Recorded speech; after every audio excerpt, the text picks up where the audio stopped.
been dismissed from fulfilling services as a driver on the Lagos Ride platform because of a violation of the company's standard operating protocols of the mobility service provider. A rider had complained about poor service received while on a trip on the 22nd of June, and upon further investigation from the footage of the dash cam in the car. What's up, YouTube? What's happening, all the wonderful drivers out there, the fantastic passengers? You all are welcome to the Driverpreneur channel. And I have this article I would like to react to and sound this as a note of advice to drivers that intend to join this hustle, or drivers that have been in this hustle, and just to be aware of this. I know, like I always say, a lot of people are also aware of all these things, but when I see this kind of mistakes, I just found it imperative and important for me to just put it on record on this channel so that people learn from such things. So a ride-sharing app apparently dismissed and stripped all the potential benefit this guy would have benefited from the app company if he had completed his tenure, and I think this is very sad, and this is due to greed. Yeah, the driver was greedy. From the story I read here, he was greedy. There's no difference to this. I'll acknowledge the writer of this article, which is Nairametrics, and let me go into the story fully. Let's say Lagos Ride disengage a driver for misconduct. And when it comes to misconduct, a lot of us, a lot of drivers, myself included, sometimes we either by accident or by mistake or due to ignorance, we do some things, we make some mistakes that can be classified as misconduct, but we as human, we are supposed to learn from our mistake or learn from the mistake of others. So sometimes we do things that are not best practices, and the app companies, some app companies will let us go. They'll just excuse us now, because they know how, when they were probably employing drivers, they know the challenges involved. So but when Uber came, that time Uber raised the standard so high when it comes to any misconduct. Uber is deactivating your account immediately, But however, lately I noticed Uber started reactivating some accounts. They had to. There's no drivers. It's even scarce it's not even easy to get quality drivers. So they deactivated a friend's account that I know. They deactivated it just itself. So sometimes when you see those guys that comment on Instagram that I can undeactivate your account, I can undeactivate your Uber account, I'll just avoid them, because that my friend, when they deactivated the account, he wanted to drive with Uber and he patronized one of them, and it ended up it was scam. He lost about $50 as at that time, and this money is not easy to come by. So ignore those guys that you see their message recommending somebody on Instagram or any other social media platform. Most of it is scam. If Uber would deactivate your account, they're going to send you an email or they'll contact you directly. So just chill. If your account has been deactivated on Uber, do not patronize anybody to reactivate your account. Just be patient and drive with other applications. When boats came, now, Ninja all the way.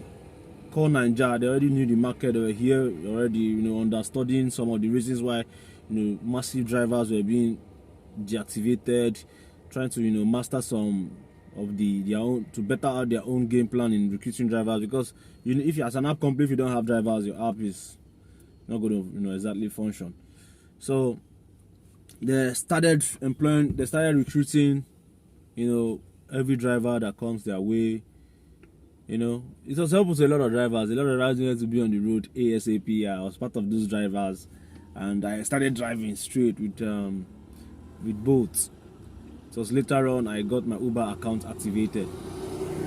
As in, I was enrolled, because even to register on Uber was a bit tedious. The process was longer. You had to do one crazy exam.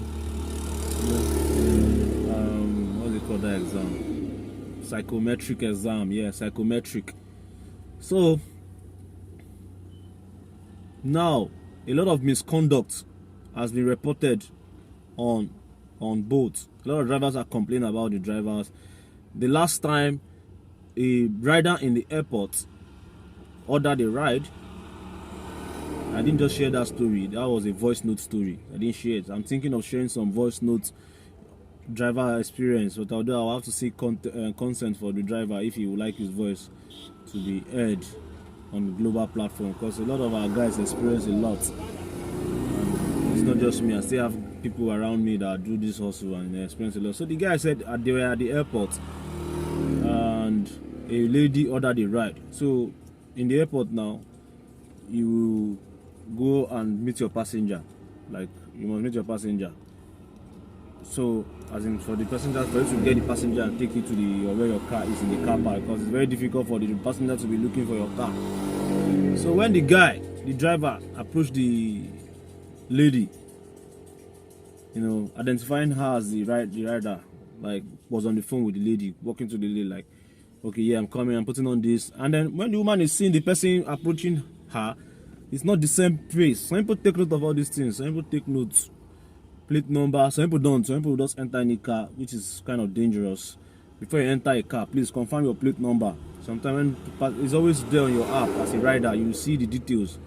Confirm your plate number so you don't enter into a wrong vehicle, and which can be very dangerous. It has happened. Some riders have entered my car and it turned out they're not the one that's supposed to be in my car. So riders always check. It's good. If you see it's a different plate number and you're in a hurry or your mind tell you to inquire further, you can ask the driver what's the problem, why are you driving with a different plate number. If the driver's response is reasonable enough, fine, and your instincts say you can go, why not? Because sometimes drivers' car gets bad, and that's kind of a misconduct, but you can also excuse that because it's not easy. If a driver have a spare car that for one reason or the other can't be inspected, maybe the car is not his, it's probably his uncle's car, and his uncle don't want his car to go through that process, you can just drive with that car. I don't know, maybe this app needs to be flexible on that particular one. They can, the driver should just quickly report him, I'm using a spare car, AC working, everything, instant inspection on yourself.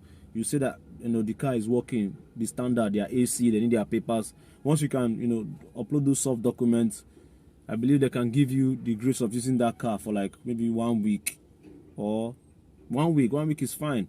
Let the driver use the car for like 1 week, to be able to gather enough funds to fix his or her car that is stranded. Just like mine now is currently stranded. It's stranded. The car has been parked there for a while. Well, anyway, so if your instinct tell you to go on the ride, fine. So when the guy approached the lady like, no, this is not you. This is not you. So the guy was probably, the trip was a very juicy trip. There are some trip that you see maybe the person was going to Aja or some good Tedu from airport in Ikeja and probably came with a surge, because according to the story they said the guy was getting closer to, like, trying to convince the woman that he's the driver. So that's how the woman was felt uncomfortable and screamed, "Kidnapper, kidnapper!" The police now arrested the guy, started questioning him, and they saw that when they asked him, "Who are you?" He says the driver. "Can we see your app?" He showed them the app. So when they checked the face of the app, they noticed it was a different face from him. So it was charged for personification. Impersonification. Didn't I get that English correctly? Impersonification. You are impersonifying somebody. So that was how the guy was arrested, and I heard the guy was being charged for theft of identity, and possible attempt to kidnap. So I don't know. I really wish I reached out to the guys that sent that voice note that let's follow up on this story. These are people that bought app. That's something that's rampant on both. Some drivers buy applications. Drivers buy app. When you are blocked on the boat platform. I don't know how they do it. Nigerians always find a way to go around things. So that's a general advice again. If you are using a wrong face app, please try to rectify that as soon as possible. So this driver collected a trip on the premium of Lagos ride. So let's go back to the core story for today. They say a Lagos ride captain name withheld has been dismissed from fulfilling services as a driver on the Lagos ride platform because of a violation of the company's standard operating protocols of the mobility service provider. A rider had complained about poor service received while on a trip on the 22nd of June, and upon further investigation from the footage of the dash cam in the car, and yes, there's dash cam. You know, this car, and the car is a brand new car with everything installed, dash cam with voice camera, with voice recording, tracker, insurance, and you also paid the deposit for that car because according to I remember, if I can recall, you have to pay a deposit of 1.7, about 1 point something million. I can't exactly remember, from a loan from a bank. So I wonder, this guy now has paid that money and now he has been asked to drop the car. But I believe maybe there'll be an agreement where, if not all, but at least a huge chunk of the money will be probably paid back to him to offset that loan. It was discovered that the driver was taking offline trips, which is not allowed. I don't know why drivers are so addicted to that thing called offline trips. I don't know. I don't understand. Why are you so addicted to it? You are putting yourself at danger. The trip is not, there's no history for that trip on your phone. Your phone, you can easily share trips with your family member. You know, you can screenshot the information of the person you are with. Why are you taking offline trip? Why are you so used to Kabu style? So why are some drivers so used to taking offline trips? Like, they feel without offline trips they can't survive. Like, I don't know, man. It just baffles me. When you have the two already to negotiate for you, if the person doesn't pay you, you have something, an evidence, a receipt to tender. You know, then you prefer to just take random strangers. I'm gonna tell me, because I know some people, they take me. It's not like I don't take offline trips. I do, but it's not as often as, like, maybe I want to go home and then somebody approached me. You know, there are places in Lagos where a lot of people know that this place is where taxi people park. Maybe I'm relaxing and somebody approached me with a trip offer. Hello, are you a taxi? Are you going this way? You know, of course, I will assess you. I'll look at you. If you are somebody I can, you maybe like 3 guys offline. I will not go. If it's a lady, I can carry you, or a guy, just one guy can carry you based on my assessment. And you are going towards my direction. Maybe I'm done for the day. I was just chilling where taxi guys chill, and then you approach me and say taxi. I say yes, of course, taxi, premium taxi. And you say you are going to probably probably around where in the island can I use? Let's say I was somewhere around that Eco Hotel. I just dropped somebody in the Eco Hotel. There's a taxi park there. You can just relax there. And somebody approaches me there and asks me, are you taxi? I say yes. And I say, can you go to Ikeja or go to the airport? I mean, I'm tired. I want to go home. And fantastic trip, fine offline. But normally I would have on my app and set destination. I prefer to stay online. But if I see that kind of opportunity, why not? You know, but when you make it everywhere you go, when somebody requests your ride, this is how most drivers do it. When somebody requests your ride, you not tell the person, this place, can we do offline? If for any reason you want to negotiate that trip, you can negotiate it, and we know the reasons why sometimes we negotiate trips. Maybe the luggage is just too excess.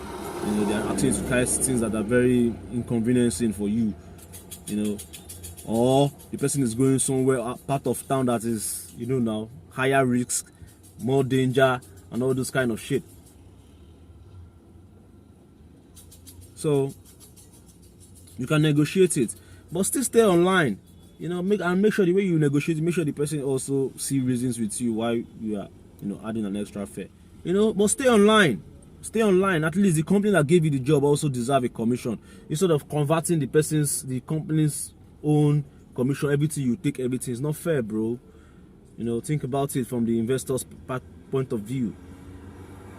So now another thing that the guy was at war. The driver also refused to drop the Class A rider at his preferred location and was verbally abusive after the rider was angrily dropped off by the roadside. Now this is a Class A rider. That means a premium rider. Now see what this driver has done. You know, this person wants to use that ride again, unless they will probably give him a huge discount on his next ride, and you know, so you get, like, this is not downfall now. Then the rider threatened to report the errand driver, but the driver dared him to go ahead, saying nothing can be done to him. You have an agreement, you signed, evidence. They will investigate you now. Check your dashcam footage. Check, you know, some of your past movements. So that's not just his offense, but the major thing that led to all these things that happened to this guy is that the guy picked a Class A rider. Class A is supposed to be premium on this ride-sharing app platform, you know. So, and a Class A rider should be alone in a car, according to the story. Now, he had passengers in his car and also took a trip from the Class A passenger. That means probably he picked riders, because sometimes drivers do it. You are going home, you're on your way home, you just pick some people. Maybe you are going from the island to the mainland, you don't want to go empty. You know, you pick people at a cool hotel. Some drivers do it, which is very dangerous. Very dangerous. Somebody lost his car through that process. They robbed him. He picked 3 guys up from Lekki Phase 1, and they clamped him in the car and took the vehicle. So probably had like 2 people in the car, picked that, okay, he's going home, we should be collect the normal fare he has agreed with them. Then he left his app on, and then the rider's